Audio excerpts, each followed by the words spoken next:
So even though I'm kind of referring to this lesson as the bookmarks lesson, honestly, all of our bookmarks are already set up. If I open back up my bookmark pane, again, we've already set up all of the bookmarks.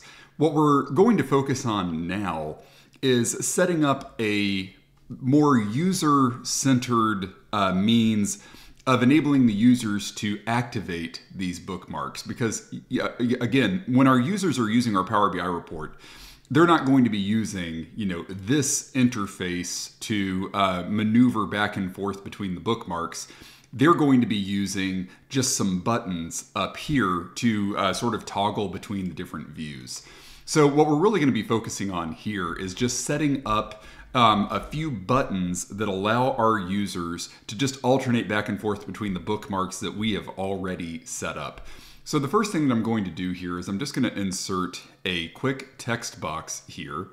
I'm going to move this up here. And I'm just going to type in views. And if you want to center that, it's kind of up to you how you orient this. I'm going to drop it down to roughly here. And all we're doing is we're trying to give the user a little bit of context for what they're seeing over here after we add the buttons. So this is really just a label for the buttons that we're about to add. Let's go ahead and turn off our background. I think I'm going to give this our Austin blue text here. Okay, that's looking pretty good. So now we just need to make the buttons that we're going to use to allow our users to navigate between these bookmarks. So we have 4 bookmarks over here: summary, insights, location, schools, and features, which means we're going to have to design 4 different buttons to allow our users that interaction that we're looking for. And so what I'm going to do here is I'm going to head back to the background that we created earlier. And I'm going to insert some icons in here, and I'm going to use these icons for my buttons. And so the first one that I need to find is I need to find some kind of icon, to represent our summary insights view. So I probably don't want to use like the alien face or the coral. Since the focus of this first view is insights, I'm going to use something like a magnifying glass, just to sort of highlight, that this is what we're seeing, sort of in a broad or general sense. And then the next one is going to be location. And notice that all I did is I just deleted my first search parameter and just started with a new one. This one that you see down here by insert, that's the magnifying glass. And I'm going to use this little, push pin marker as my location icon. And if you keep your eyes here on insert 1, notice that when I click on the icon, it becomes insert 2. So PowerPoint is remembering all of these icons as I select them. And so the next one that we need is we need an icon to represent our school view. I'm just going to use this little graduation cap here. And then last but not least, we need something to represent sort of features and, what are the things that are driving house prices and sort of what are the listing agents talking about on these different houses. So I'm going to look for something like, comment. Let's use this little, talk box with the flame on it, sort of indicate that these are the hot things that, people are talking about, or the hot things that people are looking for at different price points. I thought that maybe this icon might make sense. I've got 4 icons selected. Let's go ahead and just drop these onto the page. And I'm not worrying too much about sizing these icons. I want them to be a little bit larger than I'm intending to have them, because it's going to ensure that when I shrink them down in PowerPoint and put them over here, they're going to be a little bit crisper around the edges. Like, in other words, they're going to look high resolution. Whereas if I shrink them down, you could see some sort of a blurriness occurring when you bring these over into Power BI. So I've got my visuals here. The next thing that I want to do is I just want to highlight all of these, and I want to pick a color that's going to sort of make them, blend into the background a little bit more. So I think I'm going to go with maybe something along these lines. And then what I want to do is I want to give one sort of a pop of color and see how that looks. I actually think that I can go a little bit lighter And let's go ahead and see what this looks like with our Texas red. I think that that's what I'm going to go with. And the next thing I'm going to do is I'm just going to create a new page here. And let's go ahead and drop our icons onto the page. I'm just going to highlight everything. Let's copy them. And then I'm going to give these our Austin, Texas red pop of color. And the reason that I'm going to be saving 2 versions of every icon is because in Power BI, I want whatever bookmark or view my user is looking at to be represented by the red version of that icon. I'm trying to create kind of a visual symmetry between the color of the icon and the view that is active. So when a user is on the summary view, they're going to see the red version of the magnifying glass. And then when a user is on the location view, they're going to see the red version of this, or the red version of the location marker, and then they're going to see blue for everything else. So the red version of the icon is going to represent the active view that the user is looking at. So let's go ahead and save these real quickly. I'm going to save the first icon here. And first, let's go ahead and find, I created a folder for these. And so I'm going to call this first icon summary off. The next one I'm going to call, I'm clicking on Save As Picture. Let's do Summary On. Doesn't matter too much what you pick here. Let's try it Location Off, Location On. Or I should say, it doesn't really matter what name you give these buttons. The names are inconsequential. You just want to be able to find these later on and know very easily which icon you are selecting for the different buttons that we're going to be creating. Like you might notice that while I was talking, I gave our school icon a name of education. Doesn't really matter. You can call it education, you can call it school. Okay, once we have all of our icons, let's go ahead and add another button here. And this is going to be our first button. And this is going to be our Summary Insights button. So let's go ahead and update our style settings. I'm going to turn off the border. I definitely don't need the border. And let's grab our icon settings. And currently I have blank. And you can see there are all kinds of icons that are built directly into Power BI. But what I want to do is I want to bring in my own custom icon. And of course, the custom icons we're going to be using are the ones that we just created, that we just exported out of PowerPoint. So first, let me just go ahead and grab Summary Off. And you can choose to fit, normal. I'm not sure that fit or normal is going to make all that much of a difference in this specific example. And then once you have those, let's just go ahead and copy them. Because I know I'm going to need 4 of these buttons. And I'm just going to kind of move everything up, put it into place here. I'm trying to make sure that I'm taking up as little real estate over here as I can, because I'm going to have another big item that we're going to be building down here, and that's going to be our slicer pane. Then once I have everything here, let's just go ahead and align center all of these, and let's distribute them vertically to ensure that the spacing is identical between all of these. So currently we have 4 magnifying glasses. Let's just go ahead and fix that real quickly. The next one is going to be our location. Then the next one after that is going to be our education. And then after that is going to be our features. And then of course, now that we have those, let's go ahead and copy all 4 of them. And let's go ahead and drop these on top of the blue ones that we created. And let's go ahead and grab the red versions of all of our icons, starting with Summary On. Then we're going to grab Location On. Then we're going to grab Education On. And then we're going to grab Features On. So all of our buttons are now on the page. The only thing that we need to do now is we need to assign all of these buttons to the bookmarks that we created here.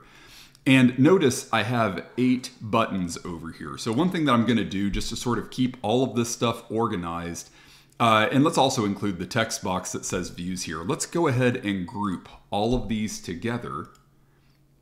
And I'm going to call this new group Navigation Controls. And super fast, what we're going to do is we're just going to sort of start hiding all of the active buttons that we don't need, because we can only have one active view at a time. So right now our users are just looking at the summary view, not location, not schools, not features. So we want to hide all of the active buttons that correspond with the views that we're not looking at. And we're also going to hide the inactive version of the view that we are looking at. So we're going to hide the blue version of our magnifying glass here. Once we have that, let's go ahead and just update our Summary Insights page. Next, let's go to our Locations page and notice that all of the selections that we made over here with our buttons were undone. That's fine. We're just going to quickly recreate them. This time we're going to leave our red location button turned on, and I'm going to turn off the blue version of the location icon, and then I'm going to update rather my location bookmark. Now let's go to our schools view very quickly, just going to hide all of the red versions that I don't need. And let's hide the education button, or the off version of our education or schools button. I'm going to update that. Next, let's go to features. Let's once again hide all of the red buttons that we don't need. And then I'm going to update features. So now when I navigate between the bookmarks over here, notice that the correct button over here is highlighted, indicating that that's the view that we're looking at. Now, the only thing that I need to do is currently these buttons, they don't do anything when I click on them. And one quick thing on that, always remember that when you're in Power BI Desktop, in order to test how these buttons will work, you will need to hold down Control on your keyboard and then click the button in order to trigger it. Online, your users won't need to hold down Control. These buttons will work just like any button on a website, but in Power BI Desktop, in the report builder, you do need to hold Control when you're navigating. But the inactive versions of the buttons are the versions of the buttons that are going to contain our actions that navigate between the views, right? That makes sense because right now our active versions of 3 of these buttons are hidden. We can't even see the red version of our Summary Insights, the red version of our Location Insights, the red version of our Education Insights, because those buttons are hidden because we're not looking at that view. And the red version of our Features button, this button doesn't need to do anything when we click on it because we're already looking at this view. However, I'm going to go ahead and click on the inactive version of my Summary Insights button. Let's turn on an action. One of the actions that you'll see in any button that you create is Bookmark. Then, once we select Bookmark, we can assign this button an action of Summary Insights. And now, when a user clicks on this button, and remember, I'm holding down Control as I click this, now it triggers the bookmark that we created here. So very quickly, we just want to go through and turn on actions for all of our other buttons. The blue location marker here gets assigned to our location bookmark.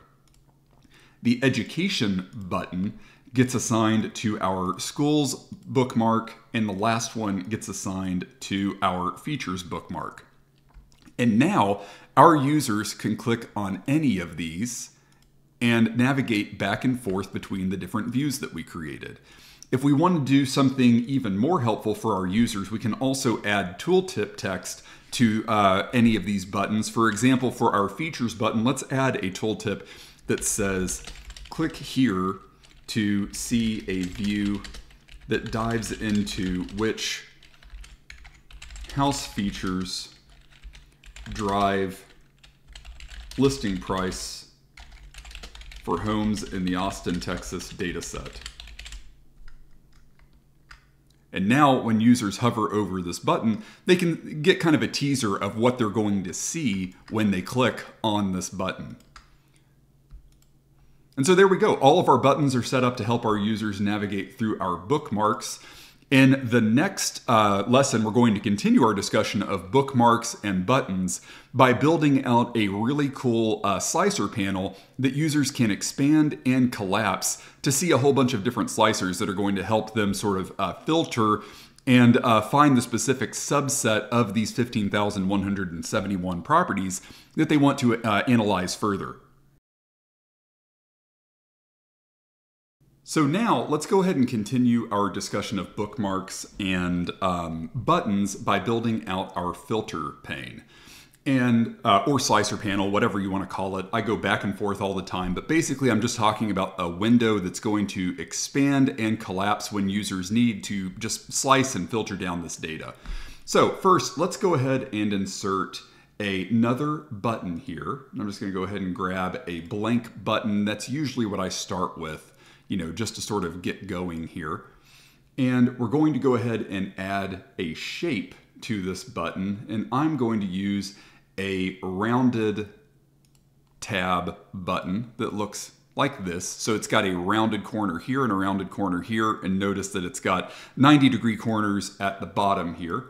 And let's go ahead and rotate this button. Just going to rotate that 90 degrees so that it looks something like that. Next thing that we're going to do is we're going to turn off icons. We're not going to need icons for this button. And I'm also going to turn off the border. I'm not going to need that. And let's see what this red looks like here. We're using our Austin, Texas red.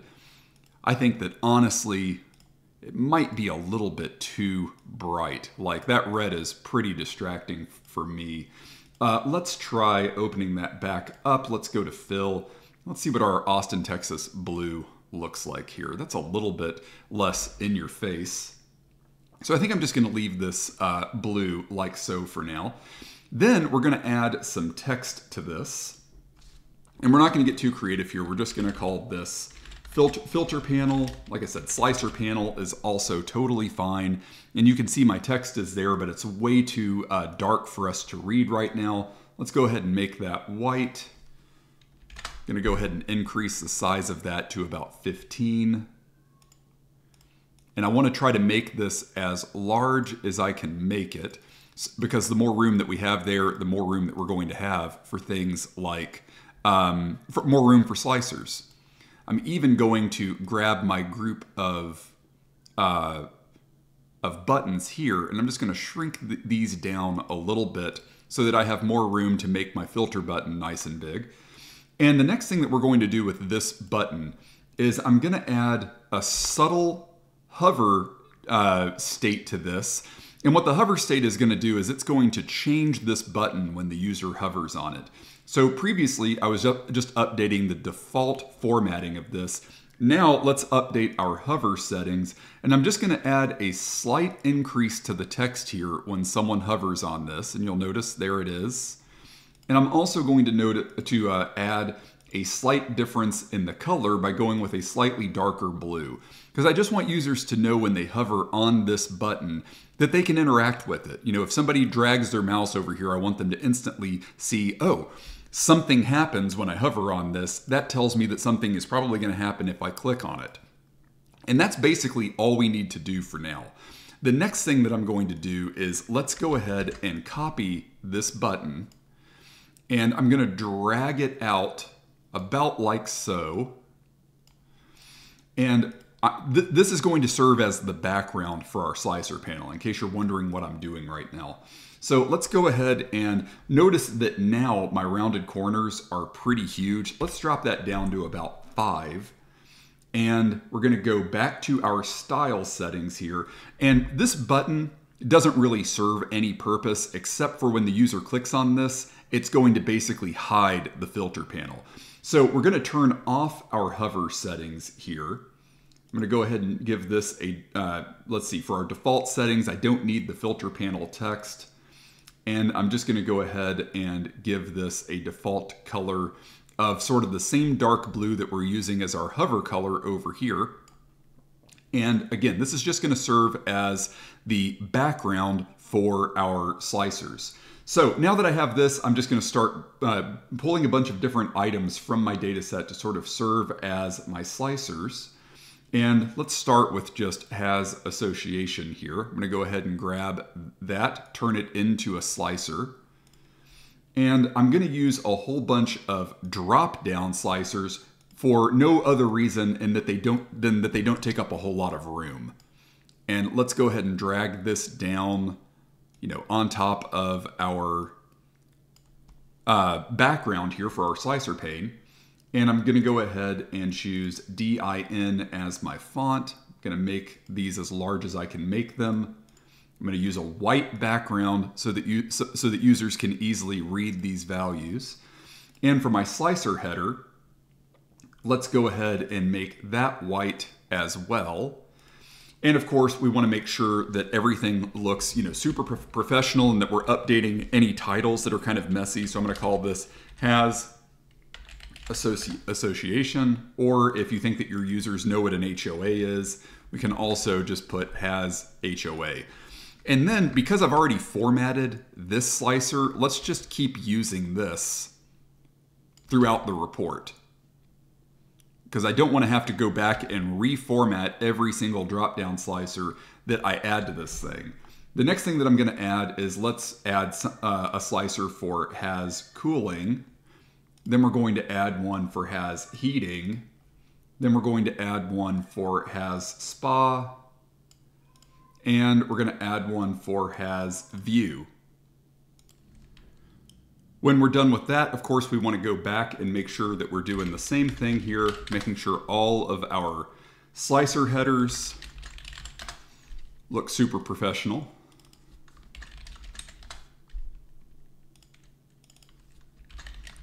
Has view. So we're done with everything from this first table here. Let's go over here to house. Let's grab our home type slicer. And you can see when I drop this down, we're no longer looking at a slicer that just has yes and no values. Some of these are a little bit longer. So this is our first slicer that we want to make sure that this one is a little bit wider than the slicers we've been building so far, because whenever possible, we want to avoid having our users have to wonder, what the rest of the value is. It's much cleaner, much more professional looking to just give our users the ability to read all of the items in the slicer just at a glance. After we're done with that, we've got a nice group of, just sort of like general home level slicers that users can, use to filter, just houses that have heating, just properties that have a spa, just properties that have a view, things like that. I am going to just sort of very quickly reorder some of these because I'm thinking home type might be a more important slicer for my users to engage with than things like has HOA, has cooling. Somebody coming into this, maybe they just want to look at townhouses, or maybe they just want to look at single family residences. So once I've done that, let's just go ahead and grab all of these. I'm thinking this is probably a pretty good number of slicers for this row. So I'm just going to sort of drag one out here to the end. And then I'm going to highlight everything just by holding down Shift or Control. And let's go ahead and distribute all of these horizontally so that there's the same amount of space between all of them. Next, I'm going to go down to my housing fact. And let's go ahead and add a few more important slicers. We're going to add latest price. I'm going to turn this into a slicer. These are probably going to be even on top of these filters, because again, I'm thinking one of the first things that somebody coming into this tool might want to do is filter houses based on their price and probably by like their living area square footage, and probably by lot size and even year built. So once I have that, let's go ahead and just hold down Control or Shift and select all four of those slicers. Let's drop down our slicer settings. I want everything here to be a between slicer so that I have these dials where users can quickly and easily set their ranges. And then I also want my users to be able to, let's go ahead and turn off our backgrounds. I've got these big circles for my sliders right now that are just make for very, very big toggles or dials to change the ranges on these values. I'm going to turn off responsive to get rid of those big white circles so that I can make these a little bit smaller. And then of course I need to do some other things, like let's go ahead and make sure that our headers look good. Let's go ahead and make sure that our sliders are an easy color for people to read. Might even just use white for these, or maybe a light blue. Let's see if I think I can get away with it. I think I'm just going to go white. And then for my values, of course, which are like the 100 and the 1.5 billion here for lot size, I also need to make sure that these are formatted correctly so that a user can easily reference all of these. I think I'm actually going to go white background, and let's try blue text. And then we want to make sure that we have enough room to sort of scrunch these 4 slicers in together.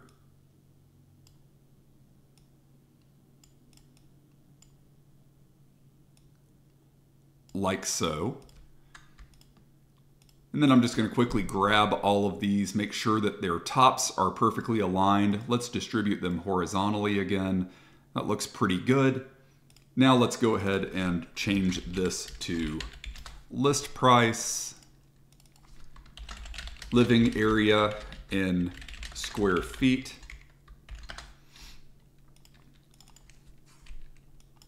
The next one we'll call lot size in square feet. And the last one, year built. Okay, that's all looking pretty good. Now I'm just going to go ahead and reselect all 6 of these filters, and I'm going to move them back up a little bit because I think I actually have enough room to do so. Next, let's go ahead and grab some other items here just to use as additional filters. Let's go ahead and grab, let's see, I think I'm going to start with number of bedrooms. And you could absolutely use, these slider controls again. I am a little bit worried about the amount of room that we have here. So for these, knowing that there's only, so many values in these slicers, I'm going to continue to just use a drop-down slicer and let users select, that I'm looking for 2-bedroom houses or 3-bedroom houses, things like that. And for the next one, since we have number of bedrooms, let's do number of bathrooms. Let's do number of parking spaces. Number of, let's see, garage spaces. I'm trying to, grab, instead of just going alphabetically, I'm trying to order these slicers in terms of what I think users may be most interested in slicing by, and I'm putting those first. And then if there's also kind of a theme, like, parking spaces, garage spaces, parking features, I'm trying to put all of those things together. And so one thing that I'm thinking maybe I, forgot is let's also go ahead and with number of bathrooms and number of bedrooms, let's go ahead and add number of stories there. And I'm also going to add number of appliances. And then once I have all of these, looks like I am going to have enough room for 7 of them. I'm going to go ahead and just sort of nudge this over. Let's go ahead and select all 7 of these slicers here. Let's go to Format. Let's align the tops of these slicers so that they're all in a perfect row. Let's distribute them horizontally. And then let's go through and rename them all. So number of bedrooms, number of bathrooms, number of stories, number of appliances, number of parking spaces, number of garage spaces, and number of parking features. Looks like this, I'm noticing that my header, I can't quite fit in number of parking features. So I'm just going to make that a little bit bigger. There we go. And let's go ahead and highlight everything. And let's redistribute horizontally. And that's looking okay. So you can see we're able to fit a whole bunch of slicers, even just in this relatively small window here.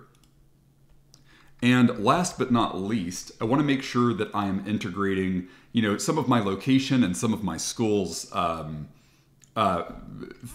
attributes or fields as slicers as well. So let's go ahead and grab another drop-down slicer, and I'm going to add city here. I'm going to make this a little bit larger. And then next, let's go ahead and make sure that I'm grabbing zip code. I can probably make this a little bit smaller since all of my zip codes are only about 5 digits.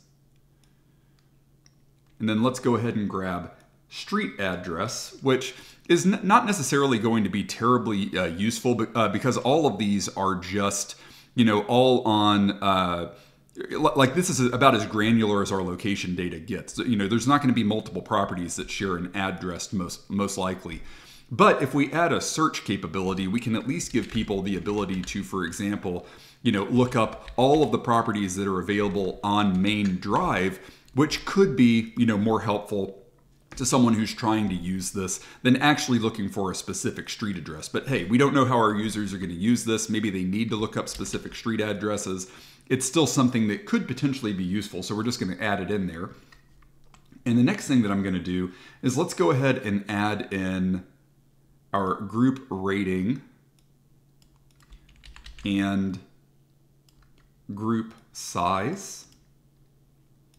And let's try to get students per teacher in there as well. I may be able to shrink this a little bit. It looks like I can. Might even be able to shrink my street address a little bit. I'm going to risk it. Okay, and it looks like I'm going to be able to fit all of these in here. Let's go ahead and grab everything and distribute all of these horizontally so that they have the same amount of space between all of these values. And of course, as always, let's go ahead and give these more intuitive and professional looking names. Zip code, street address, or if you just want to keep it even simple, let's just call it address. And let's go with school rating, school size, and we're going to call this last one classroom size.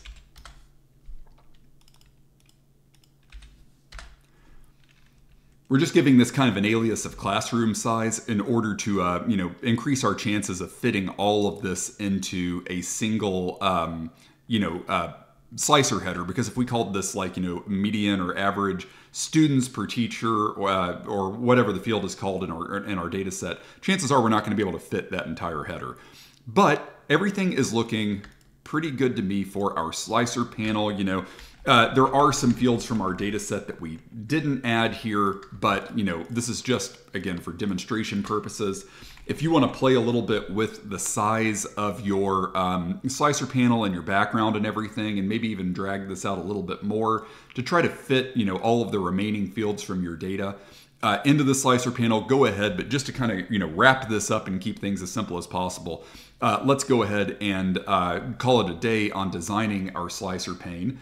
The last thing that I'm going to do here is I'm going to go to my fill settings, and I'm going to give this a transparency setting of 10, just so users can kind of see the report bleeding through the background. And one reason that I like to give the background of my slicer pane a slight transparency is I think it makes it look just a little bit fancier, for lack of a better word. But it also makes it easier for users to sort of see the entire report responding as they change their filter settings, which I like. Because a lot of the report is covered up by our slicer pane right now, so users can't necessarily see what's happening in the background. Okay, now that we have that set up, it's time to actually configure our bookmarks to accommodate our new slicer pane. Because we're going to be using bookmarks again to enable this slicer pane functionality that we're building here. So I'm going to add 2 new bookmarks here. And the first one is going to be called, let's call it Slicer Panel On. And the next one is going to be called Slicer Panel Off. Now, before I do this, there is one more thing that we're going to need to do for all of these bookmarks here. And we're going to need to talk about the bookmark settings. One thing that is turned on by default when you create a bookmark is this data aspect of the bookmark settings. You'll see there's a check mark next to it and it says data. What this is doing, when this is turned on, every time you create a bookmark, it is almost taking a snapshot of all of the filters that you have applied and the state of all of the visuals in your report. What we want to do to keep things from being broken when we create the slicer pane is we want to uncheck this. Otherwise, every time somebody triggers one of these slicer panel bookmarks, it's going to undo the slicers that we selected. Because if you'll remember, we didn't have any slicers selected when we created these bookmarks. So we're just going to turn these settings off. We don't even need to go back and update these. This setting will just stay off once we uncheck it. And we also want to do the same thing for our new slicer pane bookmarks here. We also are 100% going to need our selection pane turned on. And just for these 2 bookmarks, we're going to need to select selected visuals instead of all visuals, because we only want these 2 bookmarks that we're creating to affect the items that make up our slicer pane. We don't want these 2 bookmarks to mess with the other bookmarks that we set up for summary, insights, locations, skills, features, because we don't know which of these views our user might be looking at when they choose to trigger the slicer panel. So we just want to create a completely separate instance of a bookmark for our slicer panel.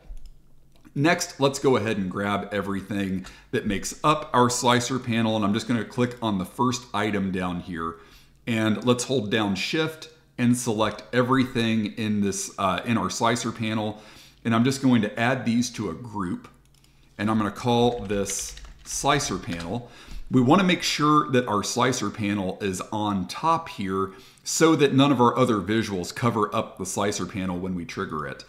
And the next thing that we want to do here is I want to, if you'll notice over here, the button that we created to turn on the filter panel is still visible over here on the far left. Remember, this was the first thing that we created in this video.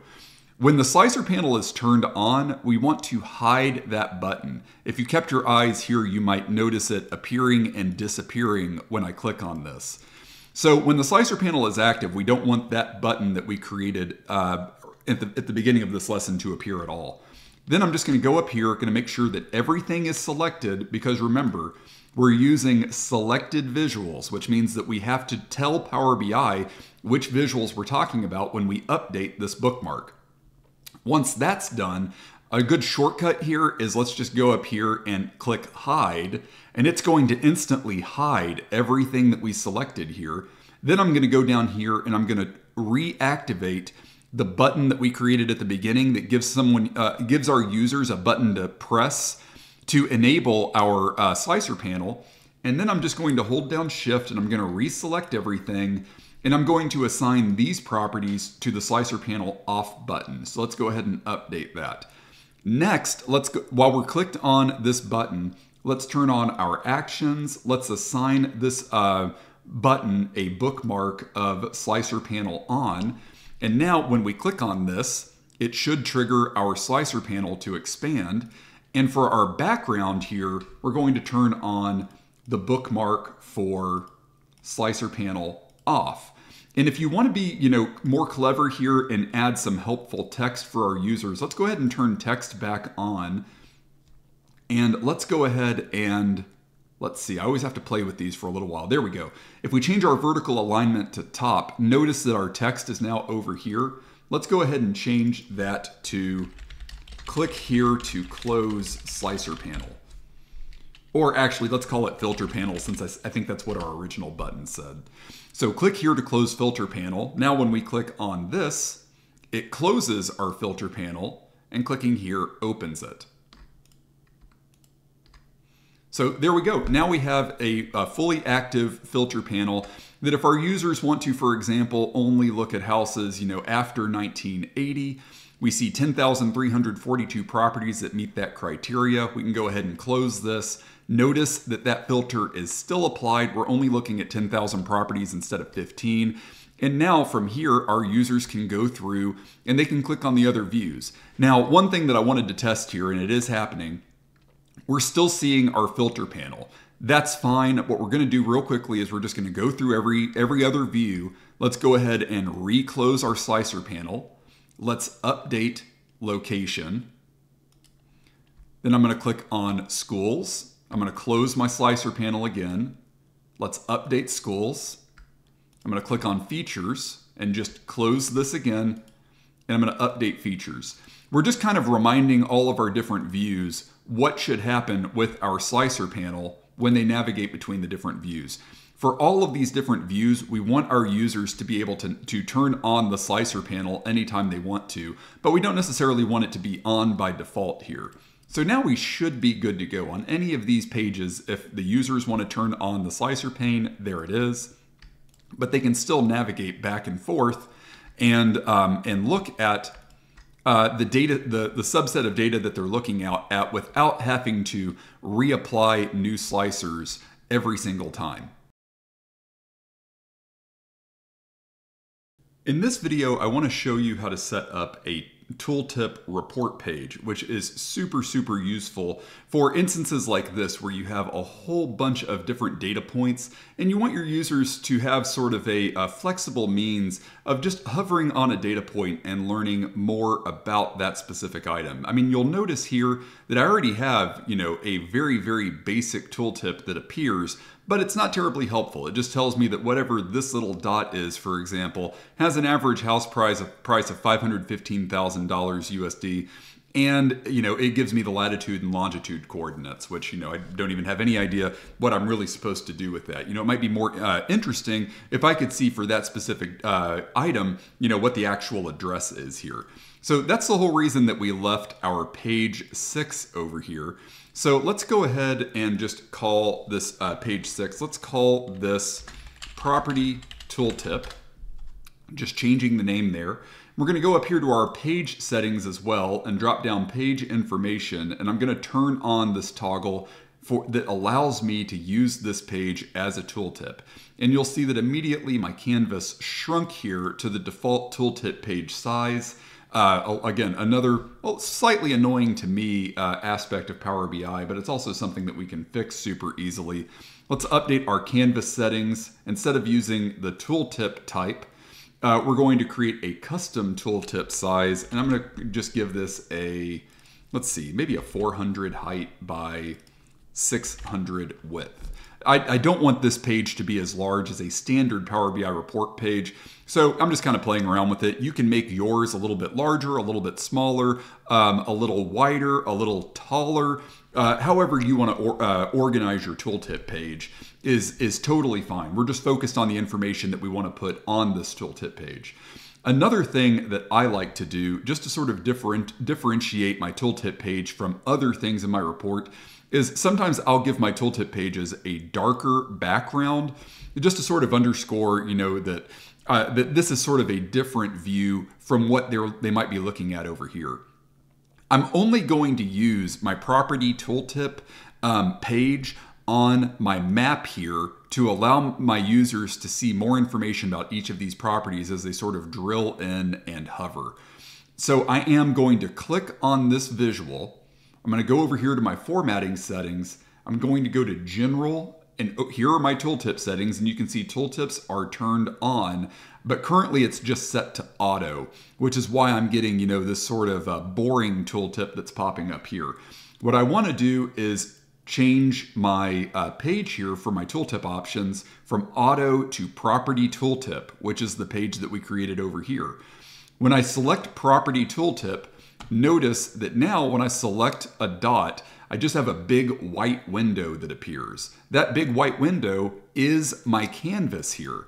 So just to show you what I mean, let's give our canvas background a dark gray color. And now let's go back and let's hover on that same dot and notice that now I've got a big dark gray window instead of a big white window, because everything that's happening here is being reflected in that tooltip. So now that we have that, let's go ahead and make this as large as possible. So because right now we've got a pretty small canvas to work with. So I'm just going to go ahead and fit to page this new tooltip page that I'm working on. And what I want to do is I want to create, a summary of everything that might be useful to view for any of these properties that a user might be hovering on. The first thing that my users are going to want to know is what is the property that they're looking at. So let's go ahead and just grab a table here, and we're going to go ahead and let's make our values for our background. Let's make those gray. We'll choose DIN. Going to increase the size to 14. Let's use white as my text color. I'm going to get rid of my background completely. And let's go ahead and open up our column settings. I'm going to use DIN here as well. Let's see what bold looks like. I'm a little skeptical, but we'll try it. Going to give that the same dark gray background that I'm using in other places. I need white text so that someone can read it. And let's see, I'm going to try leaving this border, but I'm going to use let's use the Austin red. I think that's going to pop a little bit more. Okay, the next thing that I need to do is let's grab our street address title, which is being used here for our column name. And let's change that to currently viewing.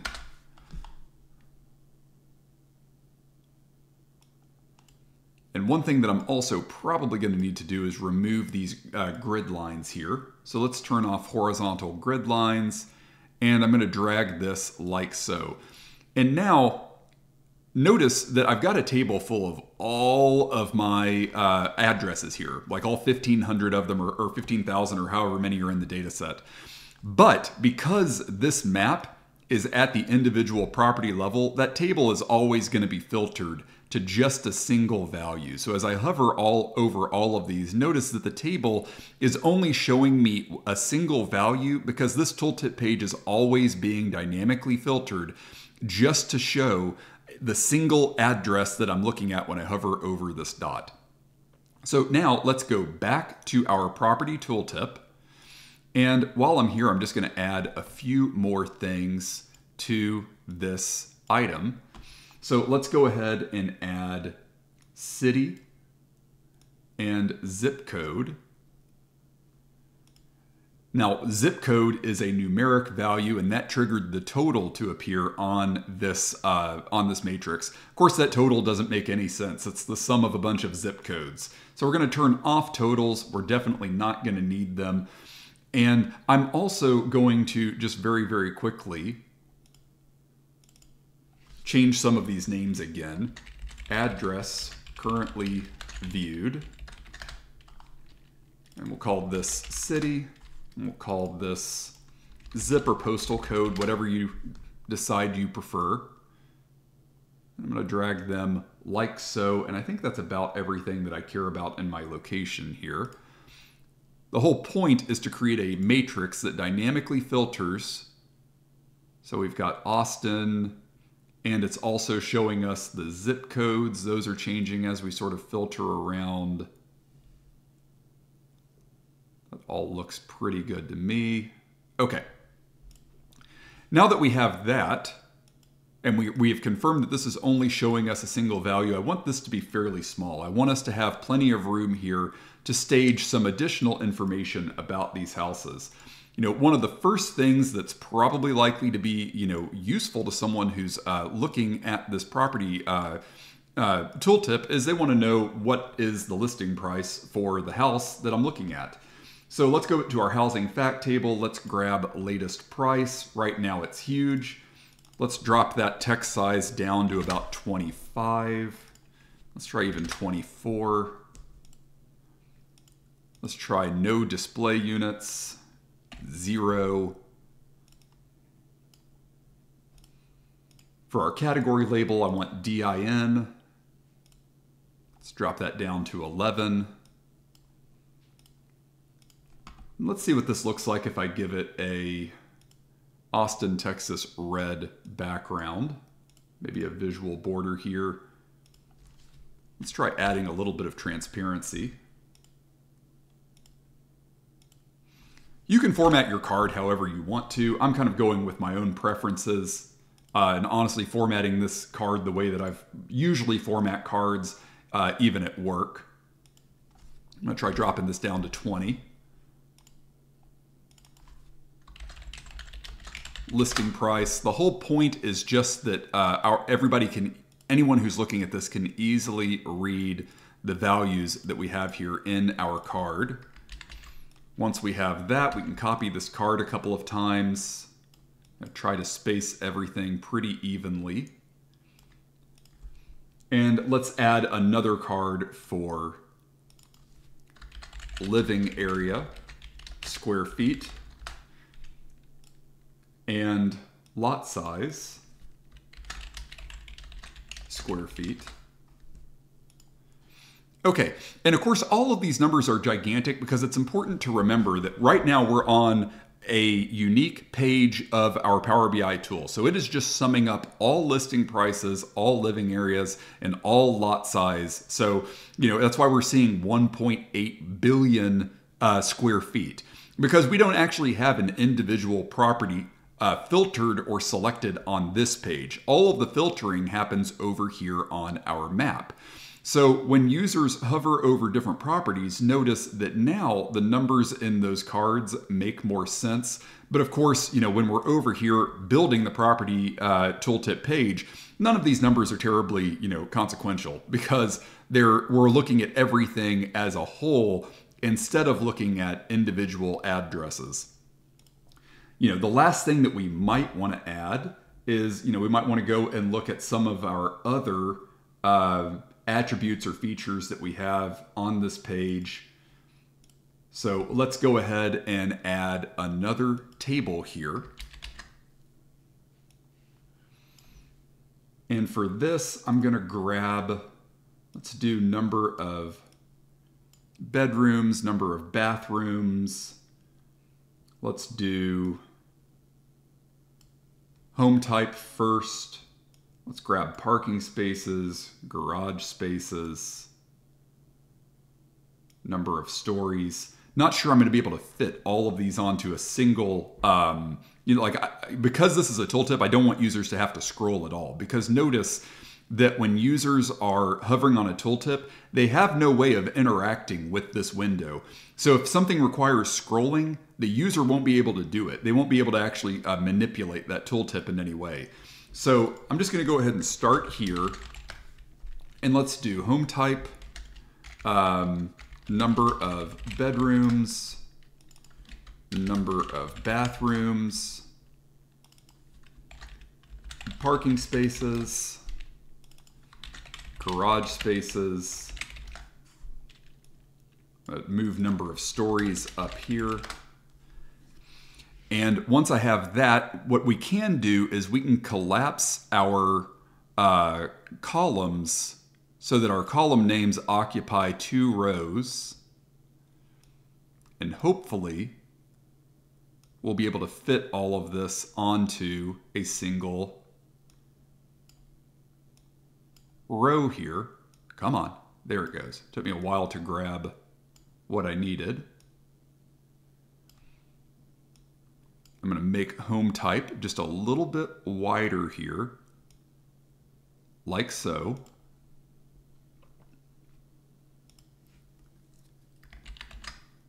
Now I'm going to copy and paste that matrix again. And this time I'm going to grab some of the features that I didn't grab up here. So let's grab number of appliances, number of accessibility features. Let's grab number of community features, patio, and window, and waterfront. And let's try to get all of these, organized in a way that users don't have to scroll. So we'll do number of appliances,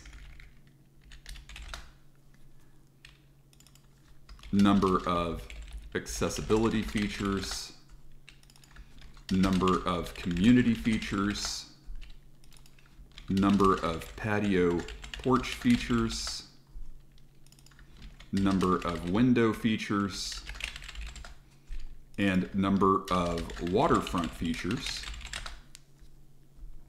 And once again, we're going to just, and man, hovering over this little gap between the columns, even when zoomed in like this, can be such a pain. But we're going to do our best here to get all of these down onto, because these titles are so long, I might even have to, just throw my hands up and go with 3 levels.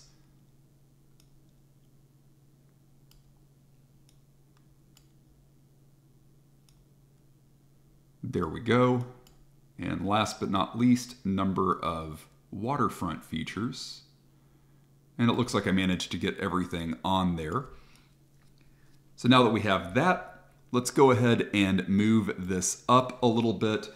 And let's go ahead and see what our tooltip looks like now when we hover. Overall, everything's looking okay. It doesn't look like my notice that my matrices are not updating, or rather my tables are not updating when I hover over my map here.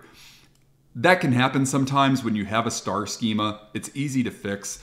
What is happening is that we're running into some confusion that's happening because of our model here. Not all of our filters are going upstream when we hover over a property. So for this, I'm just going to go ahead and click on my relationship here. And I'm going to make my cross filter direction run in both directions. And now this should, now all of my matrices are now filtering correctly. What was happening is that some of the items over here in my map were coming from my location table.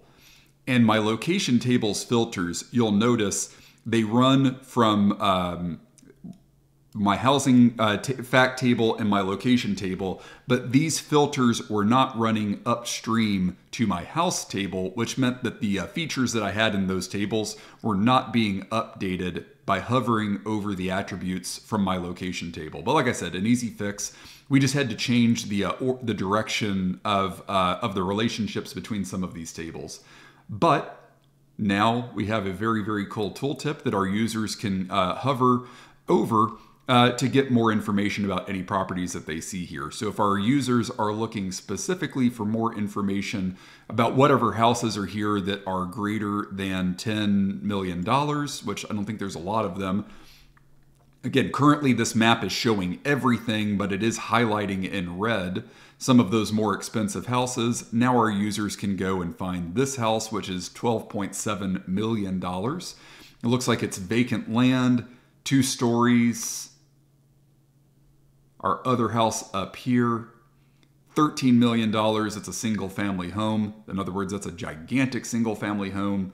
2 stories, 5 bedrooms, 4 bathrooms, 2 parking spots, 4 appliances. I'm wondering, why is this home $13 million? I would think that it would have even more than 5 bedrooms and 4 bathrooms. But there you go.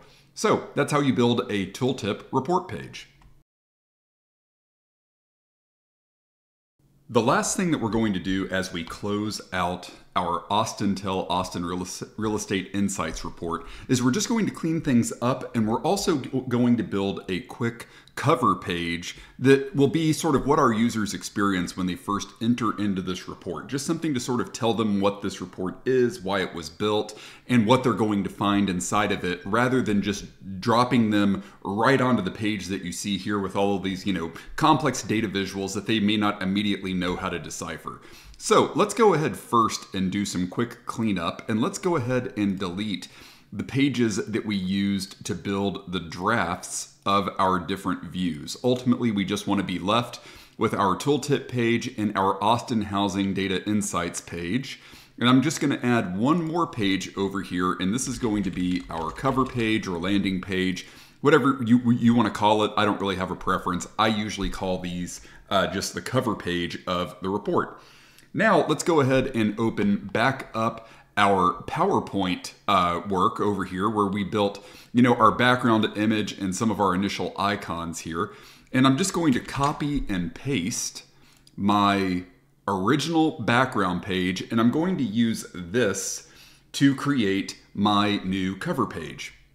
So what we're going to do here is we're going to basically, I'll describe the way that we're going to set this up first, and then we'll actually start building it. For a cover page, this is the only instance in Power BI, in my opinion, where you should ever consider using a background image. If you're using background images in the same place that you have data, please get out of that habit.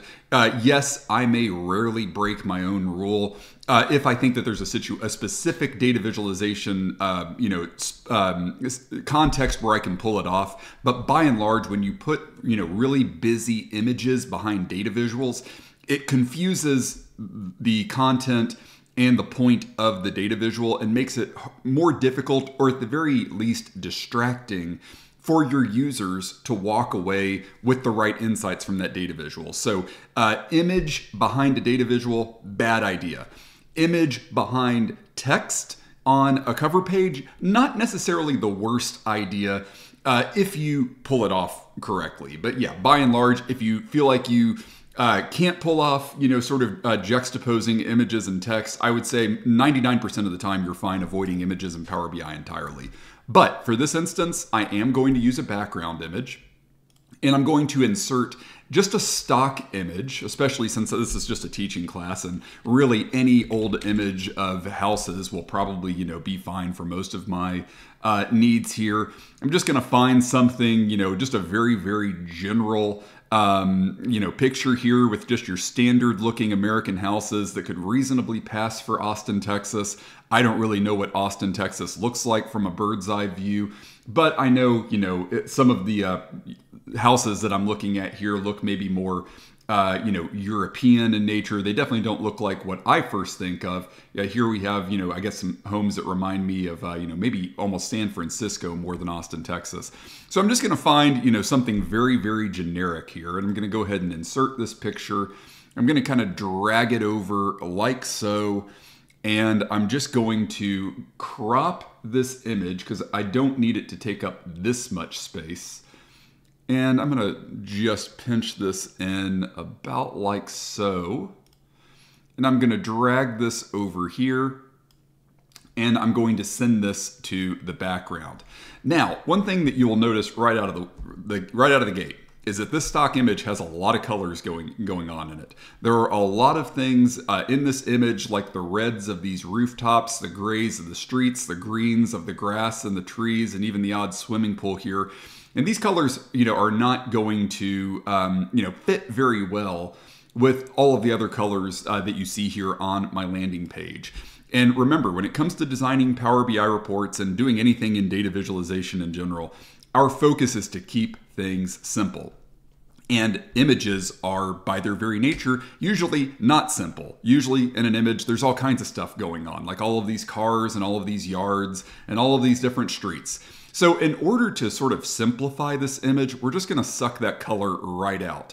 If you go up here to your color options where you're formatting pictures, you'll notice that there are different colored variants of these images, sort of based on the colors in our color palette. Like you can see down here, this is a rendering of the image that is sort of based off of the red that we pulled from the Austin, Texas flag. Over here is a light, or it says dark blue accent color light. So whether or not you call it a dark blue or a light blue is irrelevant. But this blue is sort of being pulled from from the blue that we pulled out of the Austin, Texas flag. And so I am just going to use this image, I think. And the next thing that I'm going to do is I'm just going to add kind of a partition line over here to kind of separate the left portion of my cover page from the right portion. I'm just going to send this image to the background here. I'm going to make it maybe just a little bit bigger, and I'm going to kind of nudge it into place here. And I definitely don't need any kind of an outline on this. And ultimately, I want it to look about like that. The next thing that I'm going to do is I'm going to add another rectangle here. I'm going to delete my outline, and I'm going to put this about right here. And what I'm going to do with this large rectangle is this is where I'm going to overlay some of the text that I'm going to include, is sort of describing what's happening in the report. So let's go ahead, and I'm going to send this rectangle to the back, and it's going to disappear here for a second. So I'm going to send this to the background. Now it's gone because it's hidden by the image. So let's go ahead and send my image to the background. Let's go ahead and send this bar over here to the background, and now we're good. Now this is pretty much organized the way that I wanted it to be. Now, what we're going to do is we're going to go down here to More Fill Colors from Shape Fill, and let's try giving this maybe 50% transparency and see how that looks. Still a little bit light for me. Like, ultimately, we're trying to darken up this space so that the houses don't confuse the text that we're going to be writing here. So I'm even going to go a little bit darker with my blue here. Let's try that.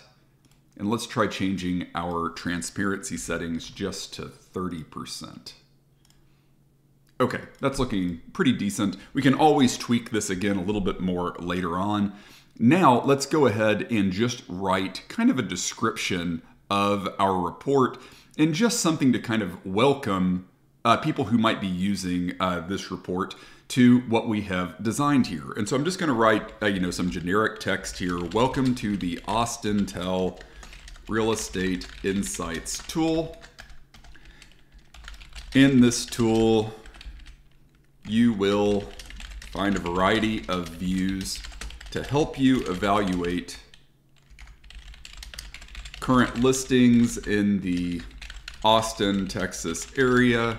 Please use the buttons to the right to navigate these views and have fun exploring. And of course, we haven't actually built these buttons yet, but we're going to be taking care of that here in just a few minutes. Now, let's take the most important thing here, which is just our welcome message. And I'm going to make that just a little bit larger for our text down here. This is all looking honestly pretty decent to me. Let's just go ahead and scrunch this in just a little bit more there.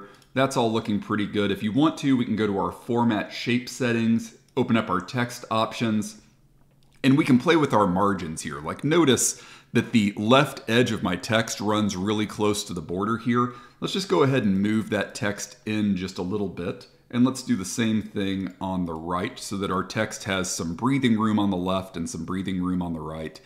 And then if you also want to make sure that your text really pops, another thing that you can do here just to make it even a little bit more easily readable is I'm going to add just a slight drop shadow to it.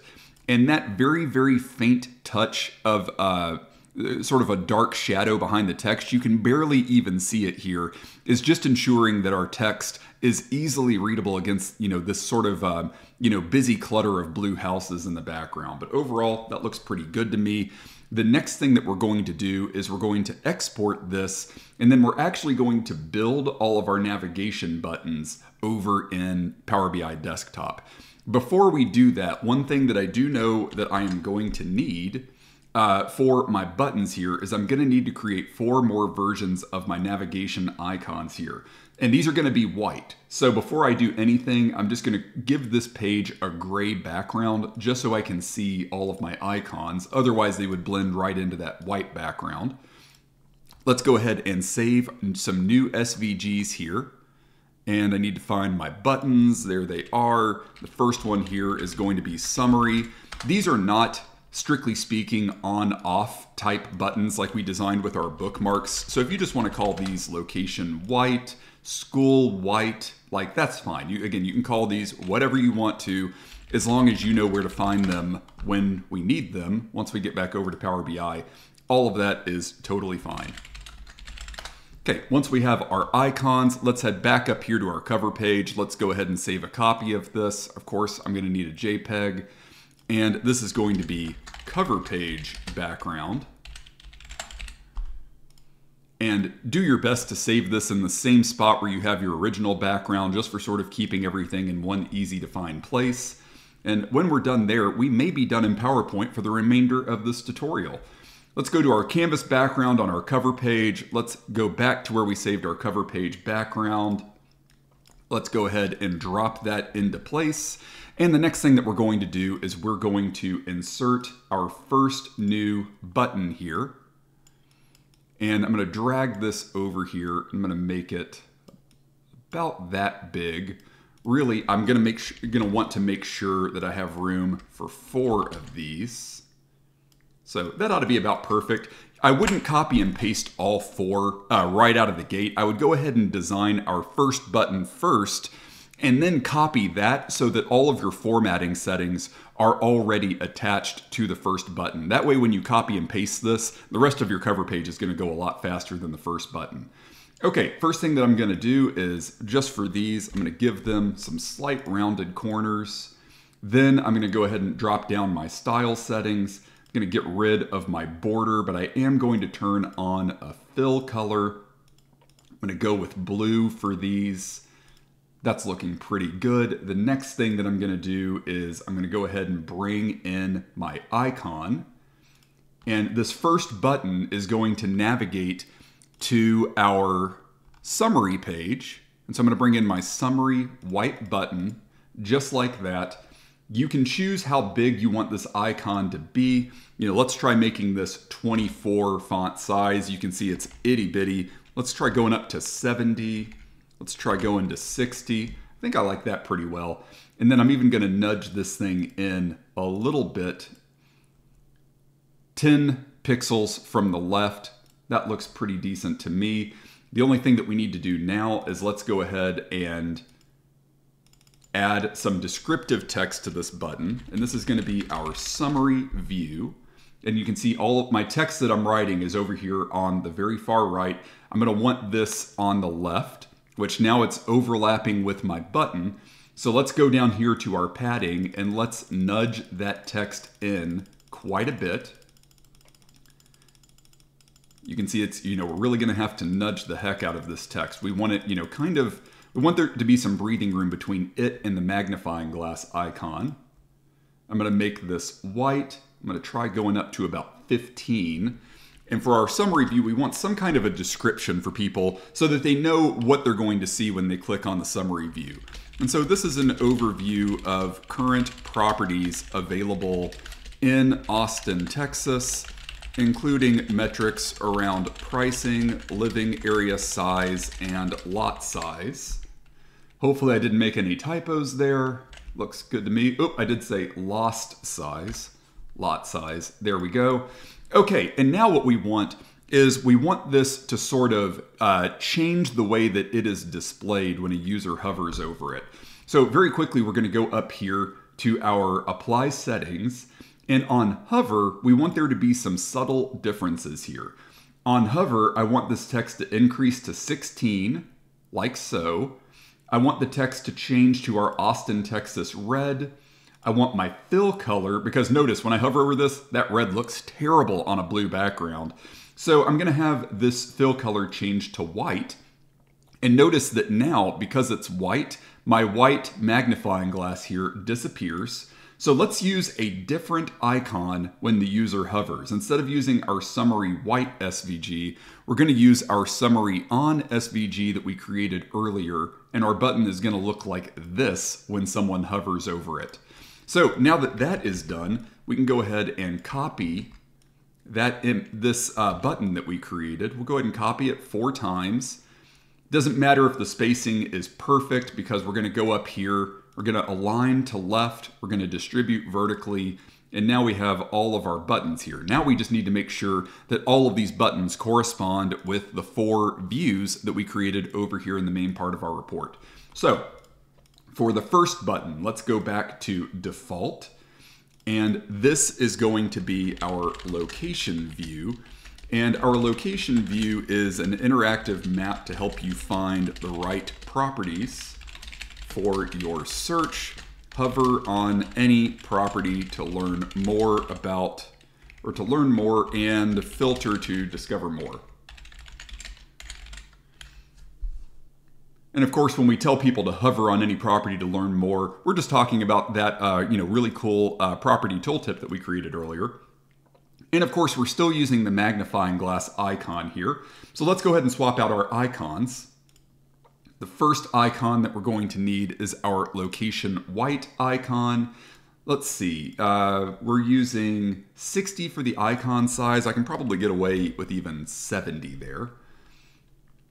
And of course, we need to change the hover settings because right now it's turning back to a magnifying glass when someone hovers, which we don't want.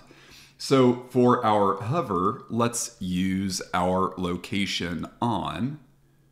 And there we go. That's looking good. Now we just need to do this 2 more times real quickly. Let's go to our next one.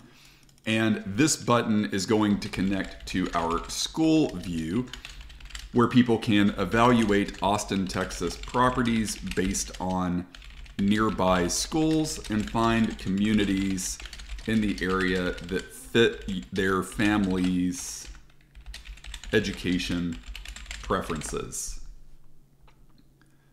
Okay, let's go ahead and grab the correct icons here, starting with our education white. Then let's go up here and for hover, let's use education on. Let's see how that looks. Looks pretty good to me. I might even be able to get away with increasing the font size again. There we go. That's looking good. And the last one, let's make sure we're always starting with our default settings. Feature view, uncover more about the latest trends in Austin. Oops, I did make a typo. In Austin housing using AI tools to surface what home features are driving current home prices in the area. Okay, now let's go ahead and hover and let's grab our features white icon. Oh, it does look like I am still on hover, so let's go ahead and make sure that we're using the right settings there. Okay, so for this, I need to make sure I'm grabbing my features white. I'm gonna increase that to 70. Now let's make sure that I'm on hover and let me grab my features on button icon. And now I'm just gonna check and make sure that all of these look like they're working the way that I had intended. They all look great to me. The last thing that we need to do is currently, remember, we don't have actions turned on for any of these. So when I click on them, nothing happens. So if you want to just, multi-select all of these and turn on actions and set these to page navigation, or rather to a bookmark rather, it will save you just a little bit of time. But then you need to click on these one at a time and configure them so that they point at the correct bookmark. And now you're basically giving users a shortcut, right? If users click on summary view, they go right over here to the summary view. But if somebody comes here and they know they want to learn more about schools, they can just click this button and it takes them directly to the school view. And of course, from here, they can navigate between the different views and go in a more bespoke or custom order if they want to. But on the cover page, you're telling them all of the views that they can expect to see, and you're even giving them a shortcut if they want to jump to a specific area of your report. So that's pretty much it. I mean, we've now designed a really effective cover page for this tool. Right out of the gate, we're telling people what they can expect in this Power BI report, and we're also giving them a quick means to sort of navigate and anticipate what they're going to see in this report. So it's a much better and a little bit less daunting for your users way of sort of introducing them to what they're going to find in your report instead of just dumping them right into the data. So hope you enjoyed that cover page tool. That wraps up our Austin Tell Austin Real Estate's Insight tool. Thank you for following along with this tutorial.